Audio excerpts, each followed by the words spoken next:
ሰላም ጤና ይስጥልን ውድ የፕሮግራማችን ተከታታዮች፣ ይህ ደስታ ባንኮኒ ነው። ደስታ ባንኮኒ በደስታ መልቲሚዲያ እና ፕሮዳክሽን ተዘጋጅቶ የሚቀርብላችሁ በደስታ BGTV የዩቲዩብ ቻናል ላይ የሚለቀቅና እናንተ የምትከታተሉት የምትወዱት ፕሮግራም ነው። ዘንድሮም አሁንም በተመሳሳይ ፕሮግራም ይዘንላችሁ ቀርበናል።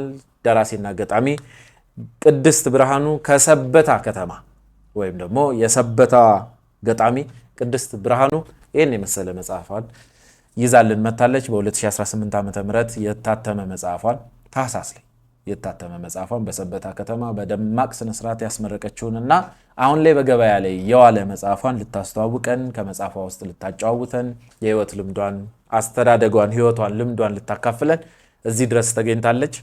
በእናንተ ስም በደስታ መልቲሚዲያ እና ፕሮዳክሽን ስም በእኔም ባዘጋጁ ስም በጣም እናመሰግናታለን። ጥሩ ቆይታ እንደሚኖረን ተስፋ እናደርጋለን። አብራችሁን ቆዩ። እኔ የፕሮግራሙ አዘጋጅና አቅራቢ በፍቃዱ ገረመው ነኝ። አብራችሁን ቆዩ። እናመሰግናለን። ቅድስት ብርሃኑ ከሰበታ ከተማ ድረስ እዚህ ግጥሞችሽን ለተመልካቾቻችን ለማድረስ መጽሐፎችሽንም ይዘሽልን መተሻል። እጅግ በጣም እግዚአብሔር ያክብርልን። እናመሰግናለን በድጋሚ።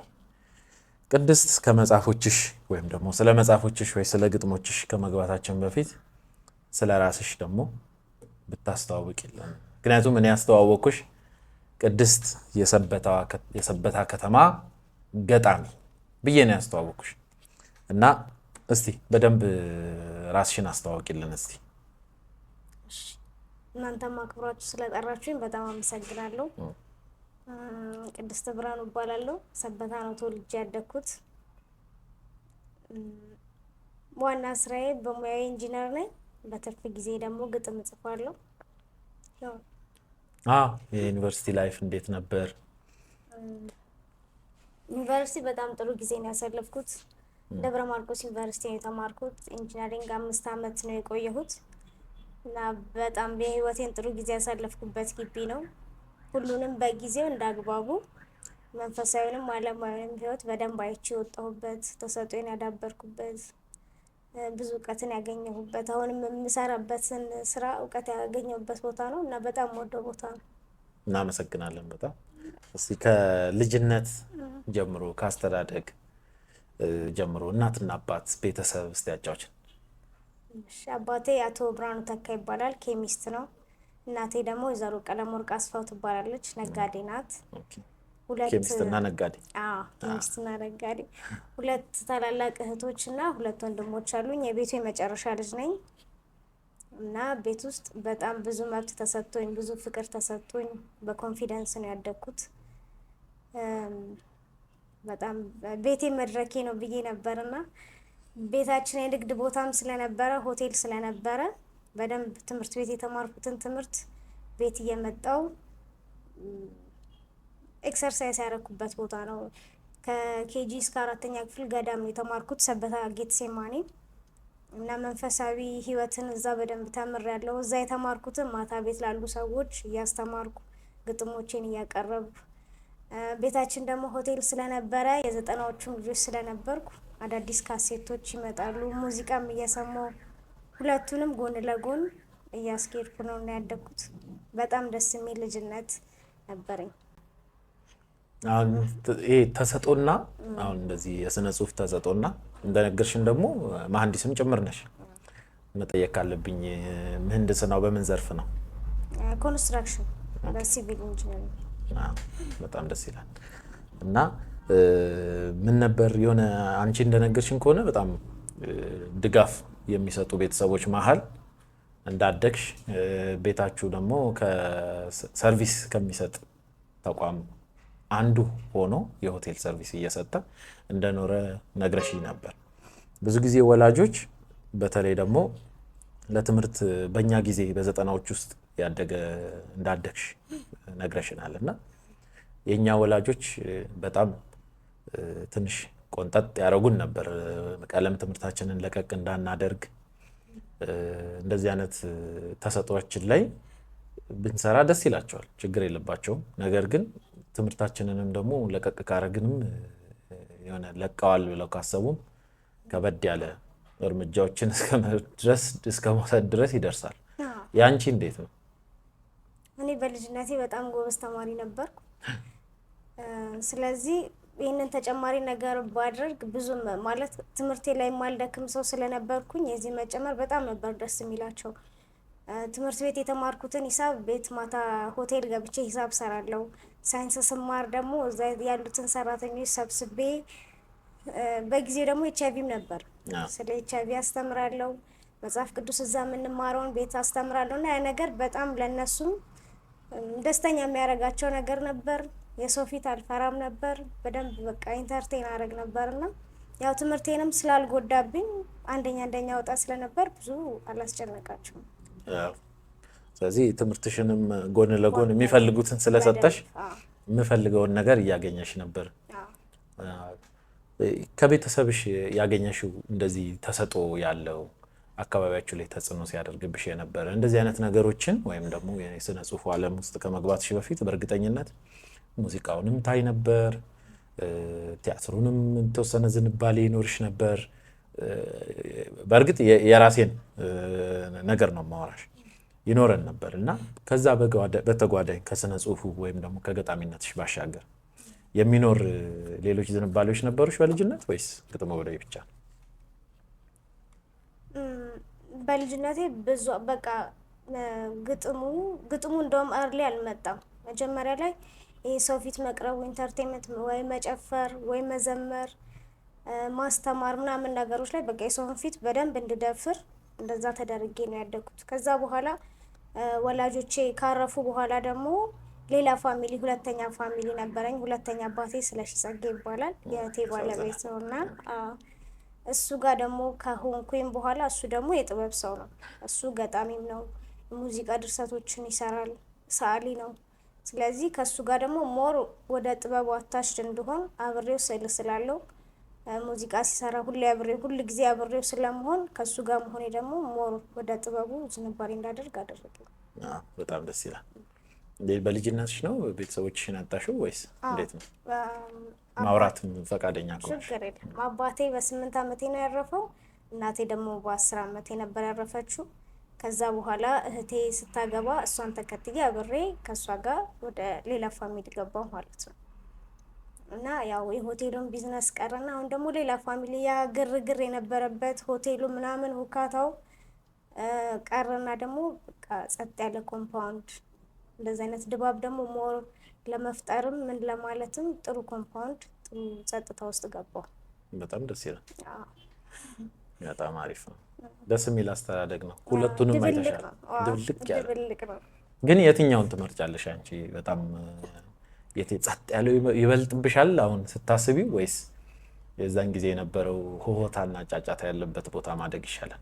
እኔ ግርግሩን እወደዋለሁ በጣም በጣም ነው። እንዴት ነው አሁን በቃ ከትዝታዎችሽ በጣም ከማትረሻቸው ትዝታዎችሽ? ምክንያቱም መጽሐፍሽን ባነበብኩበት አጋጣሚ ላይ አንዳንድ ከራስ ትዝታ፣ ከራስ ሀሳብ፣ ከራስ ልምድ የወጡ የሚመስሉ ግጥሞች አሉ፣ ተደጋግመው የሚታዩ ማለት ነው። እነሱን ከሰው ያየሽው ነው ወይስ የራስሽ? አብዛኛው የራሴ ነው ማለት አሁን ላይ ሆኜ ልጅነቴን በቃ እስካሁን አሁን ስራዬም ላይ ሁሉም ህይወቴ ላይ ጋይድ ያደረገኝ ልጅነቴ ነውና በጣም ሰፖርት መደረጌ፣ በጣም መወደዴ፣ ደፋር እንደሆን መደረጌ ማለት ፊዚካሊም እኔ ከእድሜ አንጻር በጣም ትንሽዬ ነኝ።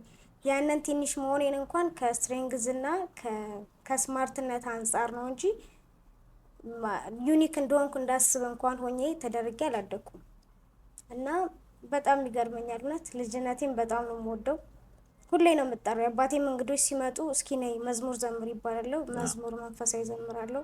የወንድሞቼ ጓደኞች ሲመጡ እስኪ ደንሽ ይባላለሁ እና ሁሉንም ሰው ኢንተርቴን እያደረኩ ማንንም ሳልፈራ በነፃነት መበላው ተመርጦልኝ መለብሰው ተመርጦልኝ በመንፈሳዊም በዓለማዊም ጀነራሊ ብዙ ነገር እንዳውቅ ተደርጌ የሆነ ችግር ቢኖር ህፃናት ተብዬ ሳልናቅ በስርዓት ተቀምጬ እንዴት ይሻላል ተብዬ ከ10 ዓመት በታች እያለሁ ማለት ነው እንደ ትልቅ ሰው በቁም ነገር አማክረውኝ ነበርና ዲሳይድ የሚያደርጉት ያን የተሰጠኝ ክብር ያን የተሰጠኝ ፍቅር እስካሁን ድረስ ላለሁበት ደረጃ በጣም ጠቅሞኛል።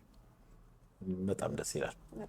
እስቲ ከመጽሐፎችሽ ላይ እንዲሁ በደረቁ እንዳይሆን አንድ ሁለት ግጥሞችን ለተመልካቾች ጋብዘን ተመልሰን እንገናኛለን። ወደ ግጥሞቹ እንሂድ።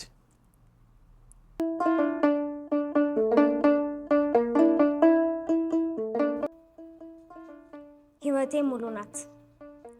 ከምሰሶ ቅድሚያ ከግድግዳው በፊት በአጥር እንጨት ላይ ኮርኒሱን ወጥሩት። ሶፋ ሳይገዛ ቡፌ ለማሰራት ዋጋ ሳትስማሙ ምንጣፉም ይቅርና ፍራሽ አስቀድሙ። በጀርባዬ ሆኜ ትንሽ ፍራሼ ላይ ለአይኔ ማረፊያ ኮርኒስ ካለ የሚታይ ህይወቴ ሙሉ ናት። ዛሬ ሲጎልብኝ ትናንትን አያለሁ። ቀንቶኝ የዋልኩ ቀን ነገን አልማለሁ። ሀሳብ የጠፋ ቀን ኮርኒስ እቆጥራለሁ። በትዝታ ትናንት በተስፋዬ ነገን ካገኘሁ ማይበት ጎጆ ባልቀልስም ህይወቴ ሙሉ ናት። መስከረም 23 2009።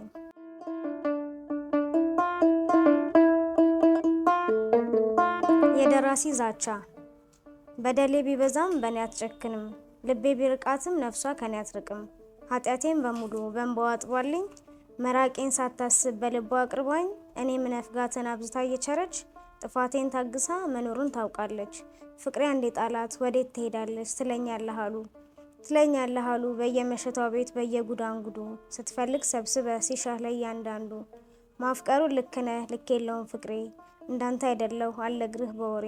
ማፍቀሩን ላፍቅርህ ማፍቀር መታደለው፣ ልቤን ብቻ ሳይሆን ያለኝም በሙሉ ላንተ ሰጥቻለሁ። ግን የበደልከው አካል በደል ሲበዛበት፣ የራቀችኝ ልብህ መመለስ ካቃታት፣ የታገሰች ነፍሴ መናቅ ሲያይልባት፣ ጠብቄ ያልተመለስክ እንደው ኃይሌን አሟጥጬ ይህን አደርጋለሁ። ታሪክህ ታሪኬን አሳምሬ ጽፌ፣ በልቤ ያለውን በቀለም ለፍፌ፣ ትዝታ መልክህን ፍቅር ጥላችህን ሳቅና ለቅሶህን ደስታና ሐዘንክን ለብቻ የሆንከው አብረን ያሳለፍነው ትዝታዬን ሁሉ እጽፍና ጽፌ ቀደዋለሁ። አንተን ለመርሳቱ መቅደዴ በቂ ነው። ጥቅምት 25 2008።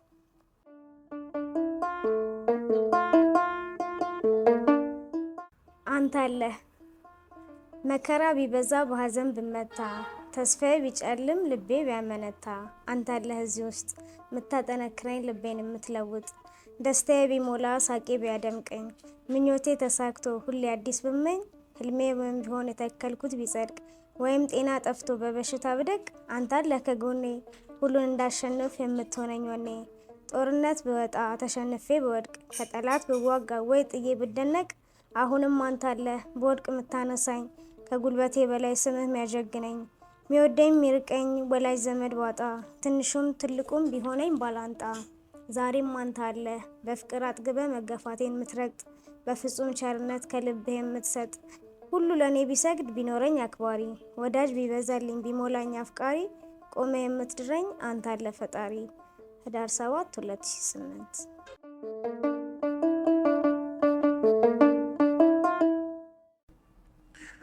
እሺ ፕሮግራማችን ተከታታዮች ተመልሰናል።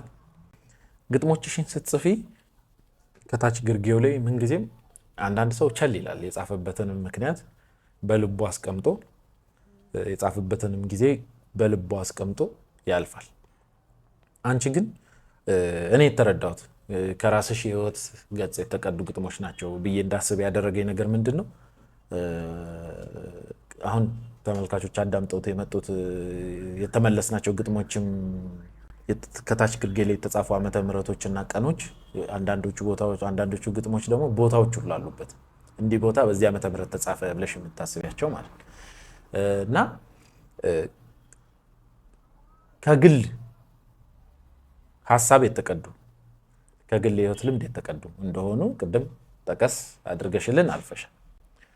እና ብዙዎቹ ማለት እችላለሁ የጾታዊ ፍቅር ላይ ዘንበል ያደረጉ ይመስላሉ። እንዴት ነው ቅድስት ጾታዊ ፍቅር ላይ ያላት ነገር ምንድን ነው? ጥሩ ነው። ጾታዊ ፍቅር ጥሩ ነው። ጥሩማ ነው። አይ መውደድም መወደድም በጣም ደስ የሚል ስሜት አለው። በተለይ ደግሞ እንደ አርት ሰው በእንደዚህ አይነት ስሜት ስትሆን ሞር እንድትፈጥር ብዙ እንድትጽፍ ያደርጋል እና ለዛ ነው። በጽሁፎችሽ ውስጥ በግጥሞችሽ ውስጥ በጣም ቦታዎችን እና ዓመተ ምህረት የተጻፉበትን ዓመተ ምህረቶች ሁሉ ትጠቅሻለሽ። አንዳንዴ ወርም ሁላ አይቀርም እና አንዳንዱ አሁን ለምሳሌ ምርጫዬ ነው የሚል ግጥም አለ። ልክ ነኝ? እሱን ግጥም ሳነብ ወር ሁላ አለው፣ ወር አለው፣ ዓመተ ምህረት አለው እና እስቲ ስለሱ ግጥም አንድ በይን ንገሪንና አዎ የኔም ከሆነ አዎ የኔ ህይወት ነው ለዚህ ነው የጻፍኩት እስቲ በይን። መጀመሪያ ፍቅር ደስ የሚል ነገር ነው። መውደድም መወደድም ጥሩ ስሜት የሚፈጠር ነገር ነው። እንደ አርት ሰው ደግሞ በእንደዚህ አይነት ስሜት ውስጥ ስትሆን በደንብ እንድትጽፍ ክሬቲቭ እንድትሆን ያደርጋል እና ምርጫዬ ነው። የሆነ ጊዜ በፍቅር ግንኙነት ውስጥ ሆነና ብዙ ነገሮችን ትወዳለህ ማለት የሚመጡልህ ስጦታዎች ያስደስቱሃል፣ የምግብ ምርጫዎች ያስደስቱሃል። እነዛን አክሰፕት አድርገህ እየኖርክ ደግሞ የማይሆኑ ነገሮች ይፈጠሩና ደግሞ ስትለያይ እንደ ጠላት መቆጠር የለበትም ያ ሰው ብዬ አስባለሁ። ምክንያቱም አሁን ከኔ በኋላ ያለችው የሚያመጣት ሴት ለሱ ምርጫው ናት። ስለዚህ እስካሁን የመረጠልኝን ነገር ወድጄ እንደኖር ከሆነ ያመጣትንም ሚስቱን ምርጫውን መውደድ አለብኝ፣ ሲወልድም ልጆቹን መውደድ አለብኝ የሚል እሳቤ ስላለኝ ነው የጻፍኩት። እውነት ትወጃለሽ ነው ሀሳቡ? ወዳለሁ በደንብ። አይ ጥሩ። ሌላስ? ልክ እንደዚህ አሁን እኛ አሁን አንደኛ የመጀመሪያ ገጽ የመጀመሪያ ግጥም ስለሆነ ነው። ወደ መሀል ጠጋ ሲባል ደግሞ አሁን ባለፈው ቅድም በነገራችን ላይ ግጥም ይሄ መድብልሽ የመጀመሪያሽ ነው እና የመጀመሪያሽ እንደመሆኑ መጠን ደግሞ እዚህ ውስጥ ከተካተቱ ግጥሞች መካከል ቀናቸው ከተጠቀሱት ውስጥ ለምሳሌ ብንወስድ በ2009 የተጻፈ አለ፣ በ2012 የተጻፈ አለ። መጽሐፉ የታተመው 2018 ነው። አሁን በያዝነው ዓመት ምን ወር ላይ ነው የታተመው መጽሐፍ? ታህሳስ። ኦልሞስት አንድ ወሩ ነው። ስለዚህ የስንት ዓመት ሆድ ያባውን ነገር አውጥተሽ እየጻፍሽው እንደሆነ ይገባናል። እውነት እና በዚህ ሁሉ ያ ማለት 2009 2018 ማለት በትንሹ 9 ዓመት አለ ማለት እኔ ከሰማኋቸው ማለት ነው።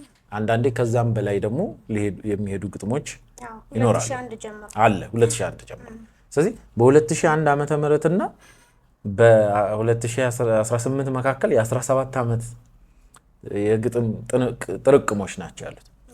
እንዴት አስችሎሽ መርጠሽ እነዚህ 70 ግጥሞች ብቻ እንዳወጣሻቸው ግራ ገብቶኝ እውነት ለመናገር። በእውነቱ ብዙ አልጽፍም። በቃ የጻፍኳቸው በዚህ ዓመታት ውስጥ እነዚህ ናቸው።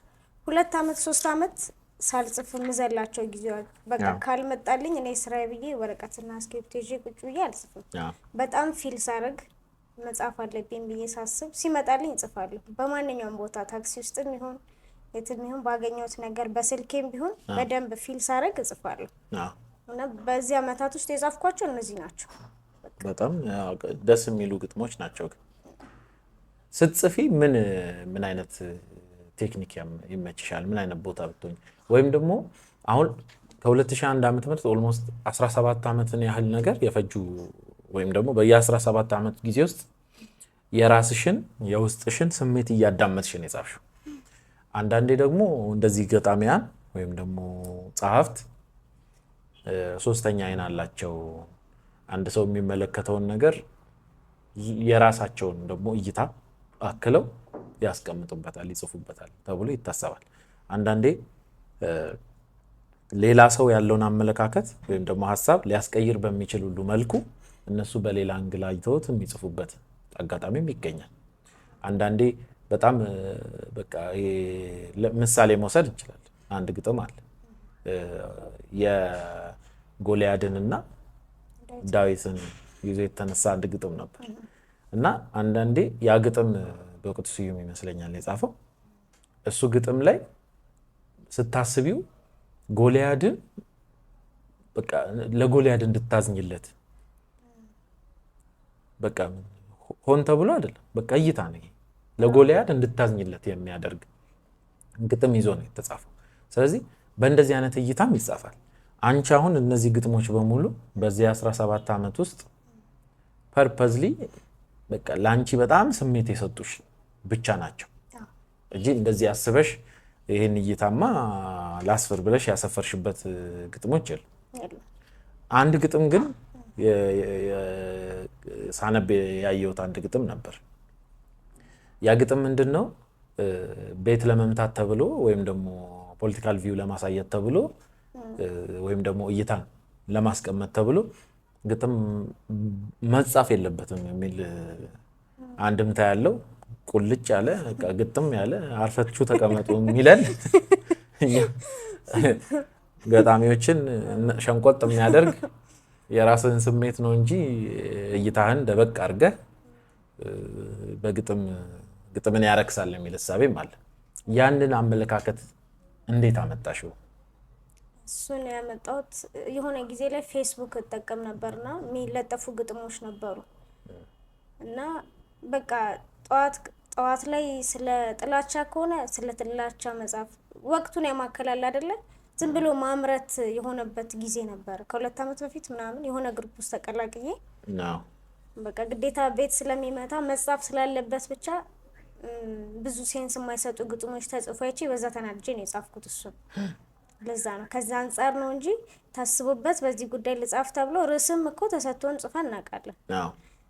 እንደዛ ቢጻፍ ጥሩ ነው። ግን ደግሞ ይሄ ገበያን ያማከለ ወቅትን ያማከለ ግዴታ ሰው ስላለ ብቻ ማለት ስላለብን ዝም ብሎ ጥበብን ግጥም ብቻ ሳይሆን ሁሉንም ነገር ወደ ነፈሰበት መንፈስ ደስ ስለማይለኝ ለዛ ነው የጻፍኩት እሱን ግጥም። ስለዚህ አትንፈሱም ወደ ነፈሰበት ባይሆን ደስ ይለኛል። ሰው የራሱን ስሜት ምናልባት በጣም የሚያስቆጣ ምናምን ነገር ኖሮ እንትን ልትል ትችላለህ። ግን እንደዚህ ፍሪኩዌንትሊ ጠዋት የሆነ ነገር ሲባል አብረህ መጻፍ፣ በሳምንት የሆነ ነገር ሲባል እንደዛ ማድረግ ብዙም ፌር ነው ብዬ ስለማላስብ በጣም ደስ ይላል። አሁን መጽሐፍ በእርግጥ ይሄ የመጀመሪያ መጽሐፍሽ ነው። 2ኛ ላይ 3ኛ ላይ 4ኛ ላይ እያለ ሲመጣ መጽሐፍ የማሳተም ልምድ እየጨመረ ይመጣል። ቅድስት ይህን መጽሐፍ ስታሳትም ምን አይነት ውጣ ውረድ ገጠማት? ለመሸጥ ስትሞክር ምን የገጠማት ነው የሚለውን እስቲ ያጫውች። በእውነቱ ለማሳተም ምንም ውጣ ውረድ አልገጠመኝም። በቃ አስቤበታለሁ። በጀት በቃ ያው ገንዘብ ነው ዋናው ከባዱ ነገር። እኔ ያዋጣኛል ተሽጦ አተርፍበታለሁ ብዬ ሳይሆን የልጅነት ህልሜ ነው። መጽሐፌ ወጥቶ ማየት ስለምፈልግ ብቻ ገንዘብ አውጥቼ በአንድ ሳምንት ውስጥ ታትሞ ወጥቷል። ግን ከታተመ በኋላ መሸጡ በጣም አስቸጋሪ ነው። አከፋፋዮችም የግጥም መጽሐፍ ላይ ብዙ ፍላጎት የላቸውም። እንደው በዚህ ማመስገን ይቻላል። ግን ጃፋር ቡክስ በጣም የማመሰግነው ጃፋርን ያለ ምንም አማላጅ ያለ ምንም ደጋግሞ መሄድ በመጀመሪያ ባገኘሁት ቀን አክሴፕት አድርጎ መጽሐፎቹን ተቀብሎ መጽሐፍት ቤት ውስጥ ስላስገባልኝ በጣም አመሰግናለሁ። ከሱ ውጪ ግን ማንም ፈቃደኛ አይደለም ማለት ለማናገር ራሱ ስለ ግጥም መጽሐፍ ስፔሻሊ ደግሞ ስለ ግጥም መጽሐፍ መስማት የሚፈልግም ሰው የለምና ማሳተሙ አልከበደኝም። መሸጡ ግን በጣም ከባድ ነገር ነው እና በራሴ መንገድ እየታገልኩ ነው ያለሁት። እሱ ጃፋርን እናመሰግናለን። በጣም እናመሰግናለን። ሁላችንም የተለየ ልምድ አለን። የተለየ ልምድ አለን ስለሽ ከጃፋር ጋርም ልምድ አለን፣ በግልም ልምድ አለን፣ ከሌሎች አከፋፋዮችም ጋር ልምድ አለን እና እነዚህን እሳቤዎች ስትመለከችው መጽሐፍ ኖሮት ያሳተመ ኖሮት ስል አቅም ኖሮት ጽፎ ጊዜ ኖሮት ጽፎ ጊዜ ገንዘብ ኖሮት አሳትሞ ሳይኖረውም በቃ በጣም በከባድ ውጣ ውረድ አሳትሞ መሸጥ ላይ ሲደረስ ሰው ወደ ኋላ የሚልበት ምክንያት እንዴት ነው ብለሽ ታስቢያለሽ? ምን ያህል ሞራል ይሰጣል ብለሽ ታስቢያለሽ? በተለይ አሁን የግጥም መጽሐፍ ላይ ነው ፎከስ ያደረግሽው አንቺና በግጥም መጽሐፎች በኩል በእውነቱ ምንም ሞራል አይሰጥም። ማለት ሰው አንደኛ የማንበብ ልምዱን ፈጽሞ ትቶታል ለማለት እደፍራለሁ፣ ይከብደኛልም። ኢንተረስትድ አይደለም ብዙ ሰው መጽሐፍ አሁን ሶሻል ሚዲያው ነው በቃ ሁሉን ነገር እጅ ላይ ማግኘት ስለሚቻል እንደዚህ ወረቀት እየገለጠ ማንበብ የሚፈልግ ሰው የለም እና ያንን ደፍሮ መጽሐፍ ማሳተም ያው ለፍላጎታችን ለስሜታችን ስንል ነው እንጂ አስራፊም ይሆናል ብለን አይደለም። ያው ግን እንደ ታሪክ እንደ ማስታወሻ ይቀመጥ ከሆነ የሚሸጥ በሚለው ነው። መልካም በጣም ደስ ይላል እና እሺ እናመሰግናለን ቅድስት። ለሁለተኛ ዙር ያንቺን የግጥም መድብል ላይ ያሉ ግጥሞችን ተመልካቾችን ጋብዘን ተመልሰን እንገናኛለን። መልካም ቆይታ።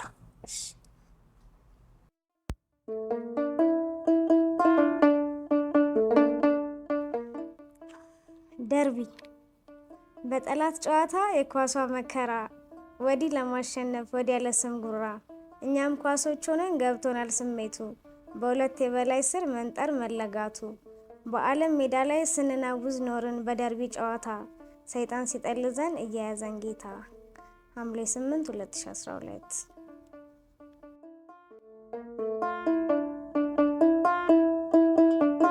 ያለቃ ያለቃ በህይወት ተዋረድ ሰው ሁሉ ሆነና አለቃና ምንዝር አለቃው ዝም ሲል ምንዝሩ ያለቃል ሌላ ሊያመነዝር ትናንሹን ደሃ ትልቁ ደሃ ሰው አይወደውምና መግዘፉን ሊያሳየን አጉል ያጉላላናል ሊያበዛል ፈተና በምንዝር አለቃ ጫንቃችን ከሚዝል በአሳር ሰቆቃ እሱም ስራ ይፍታ ኖረሃ መንዝረው ያለቃ ያለቃ። ሐምሌ 8 2012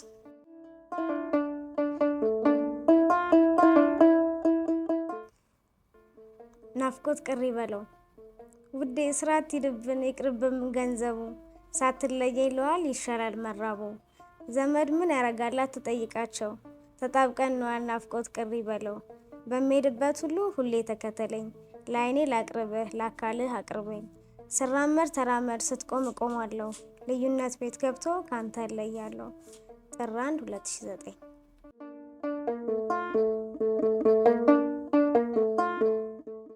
በድጋሚ ከሰበታ እዚህ ድረስ ስለመጣሽልን አዲስ አበባ መሀል አዲስ አበባ ፒያሳ ስቱዲያችን ድረስ ስለመጣሽ ስለተገኘሽልን በጣም በተመልካቾቻችን ስም እናመሰግናለን። ቀጣይ ጥያቄያችን የሚሆነው ቅድስት ምን አይነት ስታተስ ላይ ነው ያለችው? የአካባቢሽም ሰው ይፈልጋል መሰለኝ ማወቅ። ቅድስት ምን አይነት የፍቅር ህይወት ላይ ነው ያለችው? ቁጥር 1 ላይ ከተጻፈው ግጥም ተነስተው መጓጓታቸው ሀሳባቸው አይቀርምና እስቲ እሷን ንገሪኝ። በቃ መርጬ ሸኘሁት እልል ብዬ። አይ በጣም ሲንግል በጣም ሲንግል መልካም። እሺ ግን አሁን ተመሳሳይ የሆኑ ግጥሞች አሉ ከዛ ጋር ከዛ ሰው ጋር ብቻ ነው ታሪክ ያለሽ ወይስ እንዴት ነው? አይ ከሱ ጋር ብቻ። በጣም ጥሩ ነው። እሺ እሱን እንለፍና የመጽሐፍ የማሳተም ሂደቱ ላንቺ በጣም ከባድ እንዳልሆነ ነግረሽኛል። እስቲ ይሄንን ልምድሽን ደግሞ ንገሪኝ እስቲ። ምክንያቱም ብዙ ሰው ለማሳተም በጣም ከባድ ውጣ ውረድ እናያለን የሚል ሐሳብ ያለው ገንዘቡን ከማግኘት ከማፈላለግ ከመያዝ ጀምሮ ማተሚያ ቤትን አፈላልጎ ታማኝ የሆነ ማተሚያ ቤት ሰጥቶ በጊዜ እንዲደርስ የማድረግ ነገር አለ፣ የማለማግኘትም ነገር አለ ያን ነገር። ስለዚህ ያንን ነገር እንዴት ትመለከቻለሽ? እስቲ የተወሰነሽ ልምድ ስጭን። እሺ እኔ ግጥሞቼን ራሴ ነኝ ታይፕ ያረኳቸው ሙሉ ጽሁፉን ራሴ ነኝ የጻፍኩትና የተዘጋጀ ፒዲኤፍ ይዤ ነው ማንክሳ ማተሚያ ቤት ሄድኩት ከቨሩን ጨምሮ። ከዛ በአንድ ሳምንት እንደሚደርስ ነው የነገሩኝ። በቃላቸው መሰረት እንደምፈልገው አድርገው ሰጥተውኛልና ብዙ ችግር አልገጠመኝም እሱ ላይ። በጣም ደስ ይላል። ሽያጩ ላይ ደግሞ እንምጣ። ሽያጩ ነካክተሽልን ስለነበር ሽያጩ በጣም ከባድ ነው። በቃ በዘመድ ባክስቶቼ ባጎቶቼ በሚታወቅ ሰው ነው እንጂ እየተሸጠ ያለው። አሁን ደግሞ ጃፋር ቡክስ ገብቷል። ሰበታ ደግሞ አንጥፎ የሚሸጥ ልጅ አለ አብዲ የሚባል እሱ ጋር ነው የሚሸጠው እንጂ ከዛ ውጪ ሰውም ብዙ የመግዛት ፍላጎትም የለውም። ሌሎች መጽሐፍት ቤቶችም ለትብብር ፈቃደኛ አይደሉም። ስለዚህ እንዳልከው እንግዲህ የሰበታ ከተማ ነዋሪ ማህበረሰብ መጽሐፍሽን ከብዙ ቦታ እጥብ አድርጎ እንደሚጨርሰው ተስፋ እናደርጋለን። አመሰግናለሁ። ነገር ግን አሁን ይሄ መጽሐፉን የማሳተም ሂደቱን ከዛ መጽሐፉን የዌብሳይት ውስጥ ወይም ደግሞ የመሸጥ ሂደቱን ትንሽ ቀለል የሚያደርግ አንድ ዌብሳይት አለ maraki-books.com የሚባል በጣም እንደዚህ መጽሐፎችን በራሱ ዌብሳይት ላይ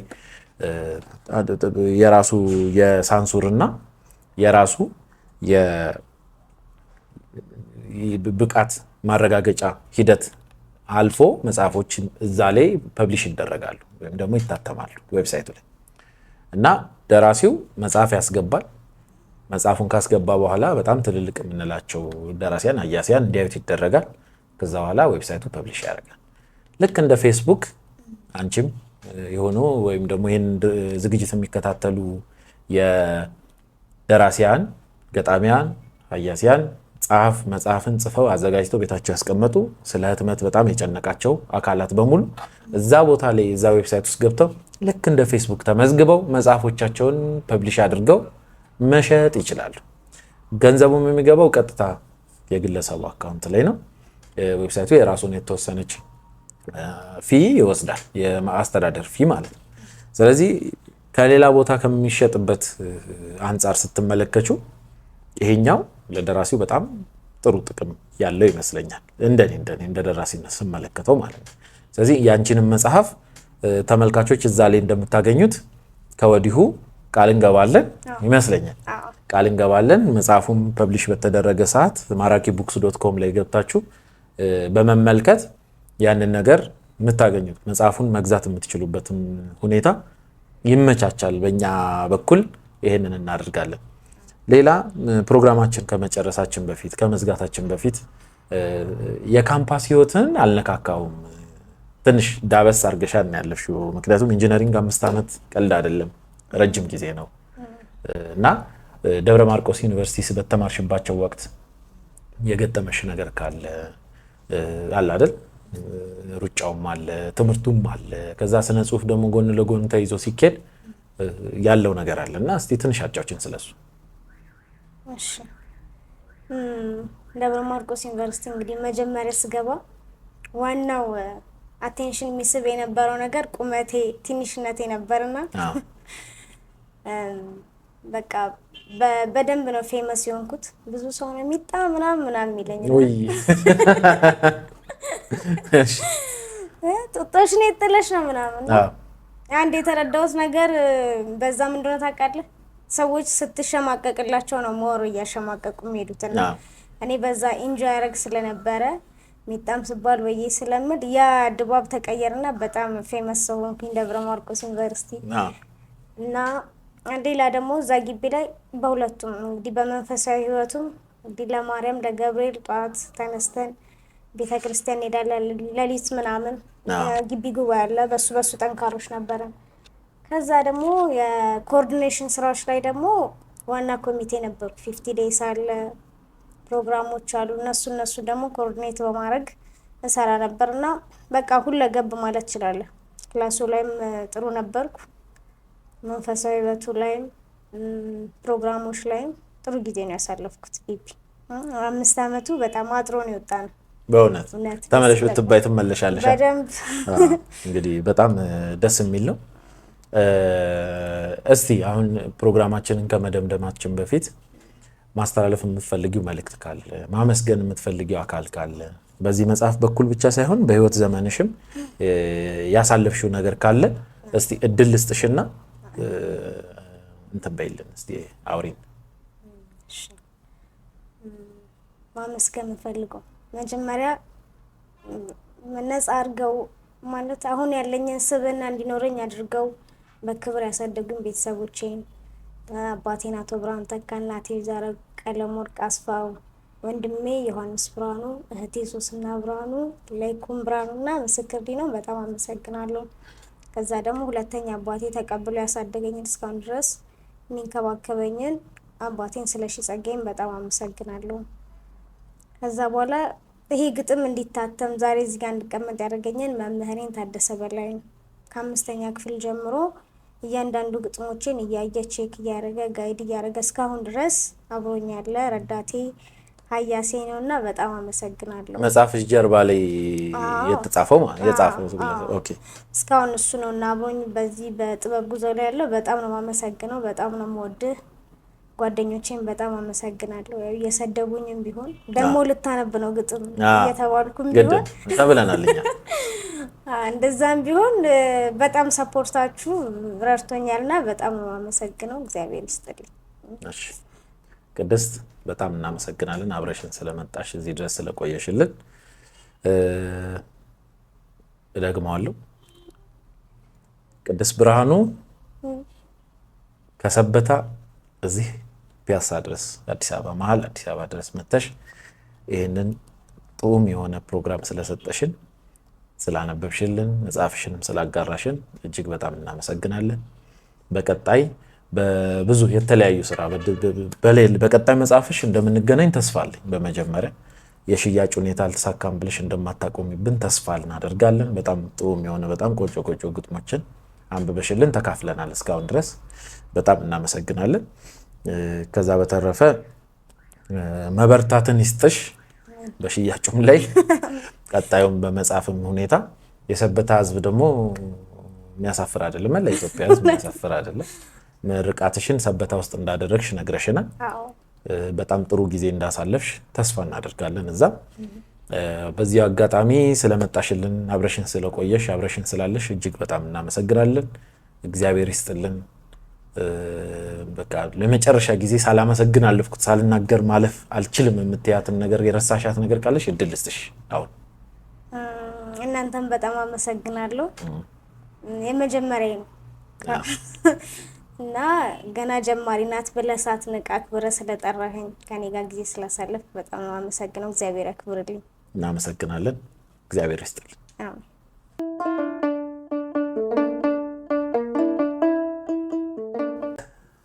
ገጣሚ ቅድስት ብርሃኑ ጋር ከሰበታ እዚህ ድረስ አብራን ለመቆየት ስለመጣችና ከኛ ጋር ስለታደመች እጅግ በጣም እናመሰግናለን።